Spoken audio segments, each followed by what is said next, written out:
News Talk 95.1 FM and 790 AM. We are KFYO Mornings with Dave King and Matt Martin. It is 7:36 AM and 26 degrees as you're getting up. And we have on the line our Congressman Jodey Arrington. How are you? Good morning, Congressman. Good morning, Dave. Good to be with you guys. Ditto. We're glad you're here. How are things in Washington, D.C.? I was going to be sarcastic and say peachy, but there, it's never.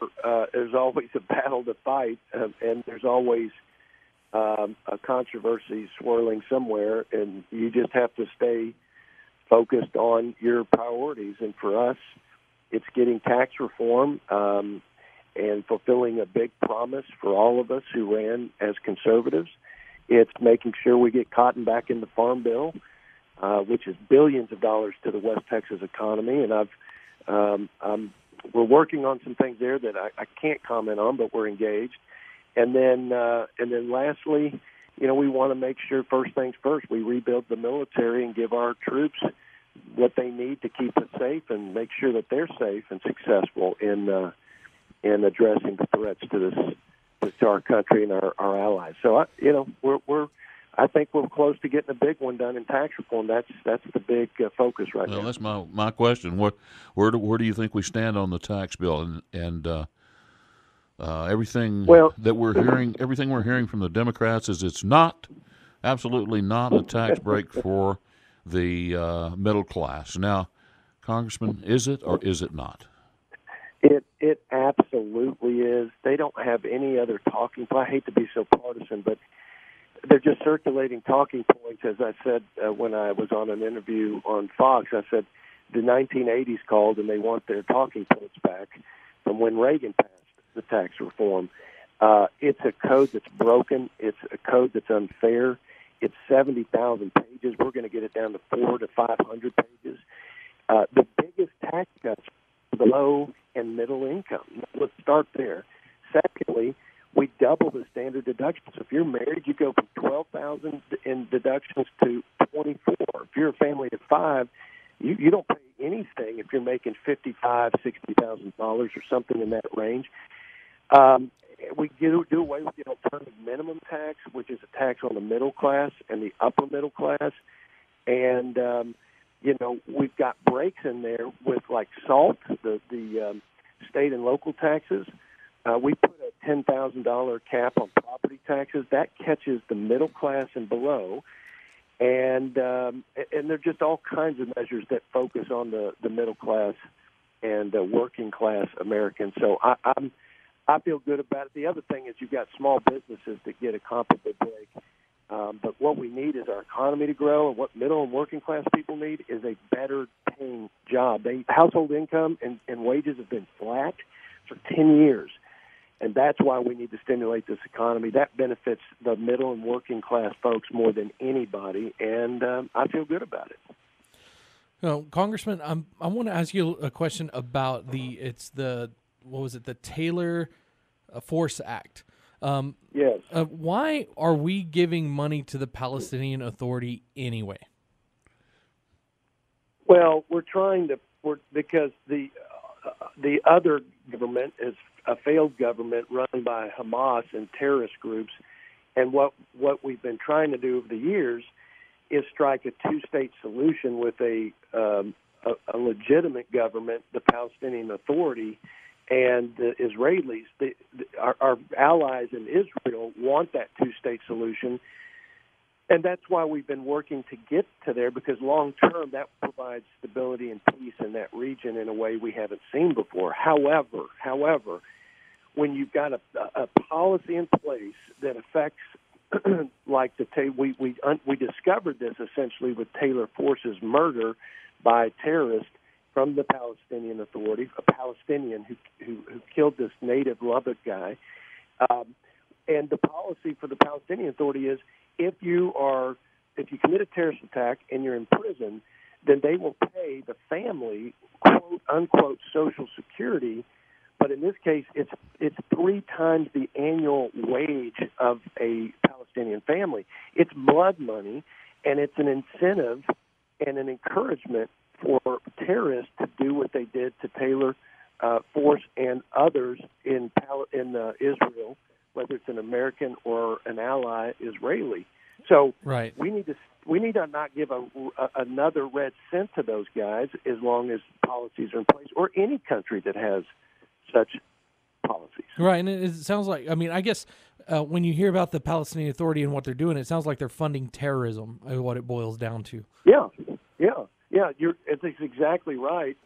And Matt, that the other, I think transgression of our government in the Obama administration is the deal we negotiated with Iran. They're the largest state sponsor of terror, and we released billions of dollars to them and allowed them to increase their nuclear capabilities, essentially, because there's no way to check it. I mean, it's just window dressing. And Iran sponsors Hezbollah, which is the greatest threat in Lebanon, on the Lebanon border. It's the greatest threat to Israel. So we've got to fundamentally change how we do business with that part of the world. And I think our president gets it, and this Republican Congress gets it. And I'm proud to co-sponsor the Taylor Force Act. And it's just sad that a tragedy like that had to happen before we changed our policy. Okay, Congressman, we got to take a break, but if you'll hold on, we'll be right back and talk more. You bet. News Talk 95.1 FM and 790 AM. We are KFYO Mornings. Dave King, Matt Martin, here on your radio. It's 26 degrees on this December the 11th, and we're back on the phone with Congressman Jodey Arrington. We did have a texter, Congressman, that said... he says, has Congressman Arrington spoken to fellow Texas Congressman Blake Farenthold? Will Farenthold stay in Congress? Yeah, I have. I've been concerned about what's been reported in the news, and what Blake told me was that, this is a fact. Now they're going to reinvestigate it, so we'll see if it sticks. But the ethics committee looked into this matter. And this is a bipartisan panel of 3 Democrats and 3 Republicans, and they voted 6-0 that this was there was no substantiation of the claim that this staff person made against him. So you did have an independent investigation. They threw it out essentially. However, the House or the government representing Blake had made the determination that if they fought it in court, it was going to cost a lot more than the amount that they settled for, so they decided to settle. So that there's some things that I'd like to know about that. Could he have used his own money to settle instead of using government money? But in terms of looking at it and seeing, people can file claims that are not substantiated or frivolous or baseless, and the ones that aren't, I mean, we should take this matter seriously. We should make sure we protect the victims in this. But at the same time, this is a very political climate, as you can imagine, and you don't want people to use this against members just for political reasons. So I'm sensitive to the facts, and right now the facts, have him 6-0 that by this panel that he didn't do anything. But they're going to reinvestigate it, so I'm going to reserve judgment. Okay, gotcha. Let me ask you this: are you concerned? Switching gears here, are you concerned about the some of the comments about concerns about this left-wing bias in the Mueller investigation? What seems to be by some accusing a left-wing bias in this Mueller investigation?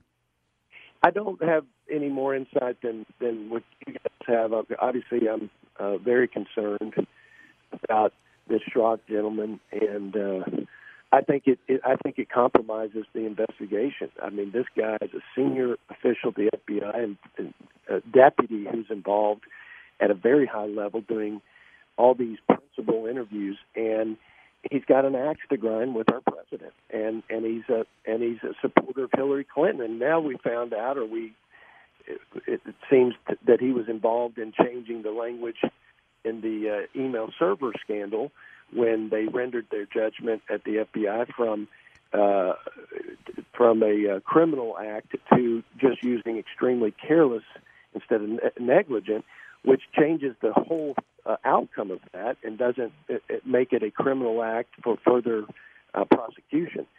I think this is, justice has to be blind, and when you have people in there with a political agenda, then the outcome's skewed, and the whole thing, I think, is compromised. So they need to hit pause, and they need to investigate this guy and see what damage has been done before they continue at all.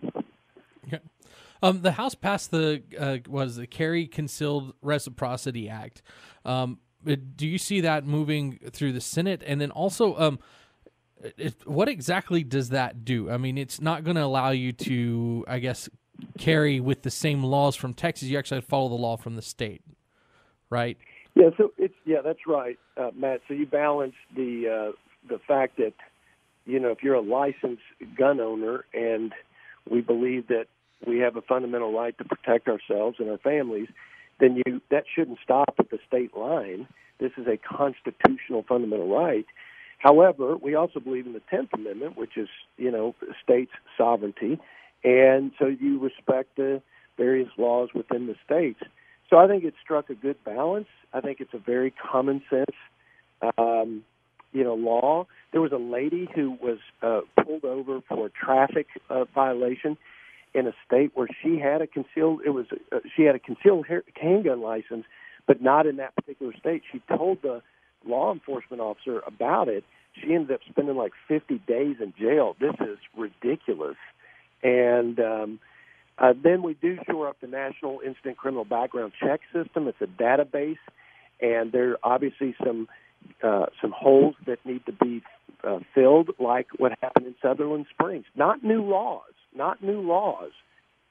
just enforcement of the current laws. And if people aren't putting domestic violence court-martialed people into the database, they ought to be punished for that. There ought to be consequences for that. So we look at the national database, also hit the more prohibition, just making sure that database works. Because if it doesn't work, why do we even have it? And we obviously believe in some reasonable safeguards, and that's one of them.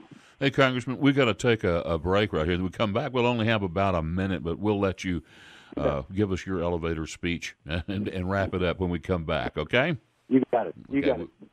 Back in a moment. News Talk 95.1 FM and 790 AM, KFYO. Dave King, Matt Martin here on your radio this morning. Back with Congressman Jodey Arrington. Congressman, we have about a minute, maybe, or a minute and a half. What do we got there, Connor? We don't know for sure yet. About a minute. So this is where we invite you to give us your elevator speech and tell us what's on your mind. Well, I appreciate the opportunity to be with y'all and to talk to your listeners and my constituents. Today's the last day for filing in the primary, and I've obviously filed for re-election. And I would just ask humbly for the vote of my fellow West Texans. I feel like we in a year of being in office, it's been a great honor, but it's been frustrating at times mainly because of the Senate. Look, we've passed more legislation out of the House than in modern history. We did everything we said we'd do to repeal Obamacare on this tax reform. We've repealed billions of dollars in Obama midnight rules and regulations. We've made a great deal of effort as a chair of a subcommittee in the Veterans Affairs Committee. And I've co-sponsored just about every piece of legislation to rebuild the military and secure our border and increase our national security position. On top of that, we're pushing for, defending our rights, like our Second Amendment rights and our religious liberty and all the things that I think reflect who we are as West Texans. So I just hope these good folks will let me continue to do this. And like I said at the beginning of the show, the main thing is we've got to get cotton back in the Farm Bill. The Farm Bill is just getting underway, and we got a seat at the table, and the prospects for doing that look good. So thank y'all for the privilege of being the voice for West Texas, and I pray that I can be effective and make everybody proud. So God bless and go West Texas. Well, there you go. And Congressman, we appreciate you and all the effort that you've put in here, and we still have just a little bit of time. I'm just curious, are you up to speed on this incident in this ISIS bombing in New York City? I just know they have a suspect, and obviously, thoughts and prayers with these guys. But absolutely. No one knows how to pursue that like New York City. So I'm confident they'll get to the bottom of it. This is the new world that we live in. It is, but it seems like that the only person that was hurt was the ISIS bomber, Bangladeshi, according to Fox News, what they're reporting this morning. So that's great news. Anyway, Congressman, again, thank you so much for joining us this morning. Glad to have you, and looking forward to to a great new year. Yes, and thank you, Matt and Dave. God bless you guys, and look forward to talking to you in the new year. Okay, thanks. Good. All right. Well, we do have this is the darndest thing. I mean, Matt and I have been kind of laughing at this during the break, but this may be a case of the world's worst ISIS bomber. He goes in the middle of New York City, and he sets off a bomb and only injures himself. Wild. Okay, back with more after this break.